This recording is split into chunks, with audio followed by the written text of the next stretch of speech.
मंगलवार का पावन दिन था। प्रभु श्री राम वन में माता सीता के वियोग में अत्यंत व्याकुल थे। लंका में रावण द्वारा माता सीता का हरण किए जाने के बाद श्री राम और लक्ष्मण उन्हें खोजते हुए ऋष्यमुख पर्वत पहुंचे, जहां उनकी भेंट सुग्रीव से हुई। मित्रता के बाद वानर सेना एकत्र हुई और माता सीता की खोज के लिए चारों दिशाओं में वानरों को भेजा गया। दक्षिण दिशा में अंगद, जामवंत, नल, नील और हनुमान जी गए। बहुत खोज के बाद भी जब माता सीता का कोई पता नहीं चला, तब सभी वानर निराश हो गए। उसी समय जटायु के भाई संपाति ने बताया कि माता सीता लंका में है, जो समुद्र के पार स्थित है। लेकिन विशाल समुद्र देखकर सभी वानर असमंजस में पड़ गए कि उसे कौन पार करेगा। तभी जामवंत जी ने हनुमान जी को उनकी भूली हुई शक्तियों का स्मरण कराया। प्रभु श्री राम का नाम सुनते ही हनुमान जी के भीतर अद्भुत बल जाग उठा। उन्होंने समुद्र पार करने का निश्चय किया और श्री राम का नाम लेकर एक ही छलांग में आकाश में उड़ चले।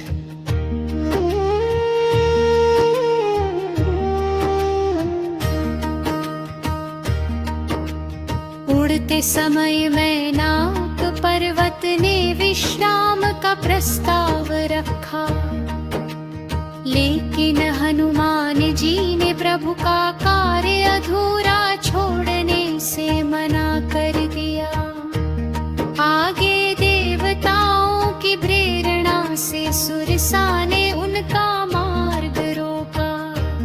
हनुमान जी ने अपनी बुद्धि से परीक्षा उत्तीर्ण की। फिर सिंहिका ने उनकी छाया पकड़ कर रोकना चाहा, लेकिन हनुमान जी ने उसका वध कर दिया। लंका पहुंचकर हनुमान जी ने स्वयं को सूक्ष्म रूप में किया और रात्रि के समय नगर में प्रवेश किया। वहां उन्होंने लंकिनी का सामना किया और उसे परास्त कर आगे बढ़े। स्वर्णमयी लंका के वैभव को देखकर भी हनुमान जी का मन विचलित नहीं हुआ। वे सीधे अशोक वाटिका पहुंचे, जहां उन्होंने शोक में डूबी माता सीता को देखा।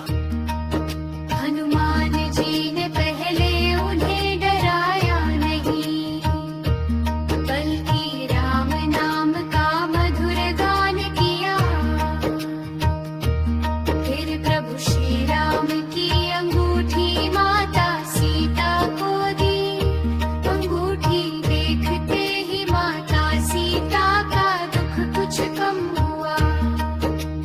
उन्होंने हनुमान जी को अपना चूड़ामणि देकर श्री राम को देने के लिए कहा और अपने धैर्य का संदेश भेजा। इसके बाद रावण के सैनिकों ने हनुमान जी को पकड़ लिया और उन्हें रावण की सभा में ले जाया गया। वहां हनुमान जी ने निर्भीक होकर रावण को समझाया कि वहां माता सीता को लौट दिया और प्रभु श्री राम की शरण में आ जाए। रावण क्रोधित हो गया और उनकी पूंछ में आग लगवाने का आदेश दिया।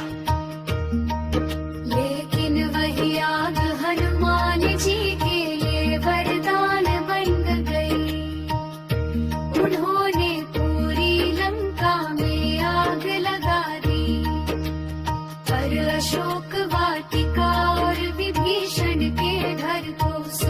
सुरक्षित रखा। फिर हनुमान जी ने समुद्र में अपनी जलती पूंछ बुझाई और पुनः प्रभु श्री राम के पास लौटा। हनुमान जी ने माता सीता का समाचार और चूड़ामणि प्रभु श्री राम को सौंपी।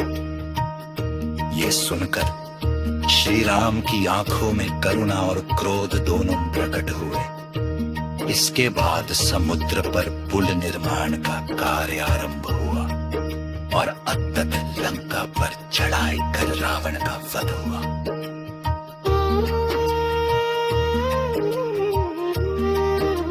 सुंदरकांड की ये कथा हमें सिखाती है कि जहां सच्ची भक्ति, साहस और राम नाम का बल होता है, वहां कोई बाधा टिक नहीं पाती।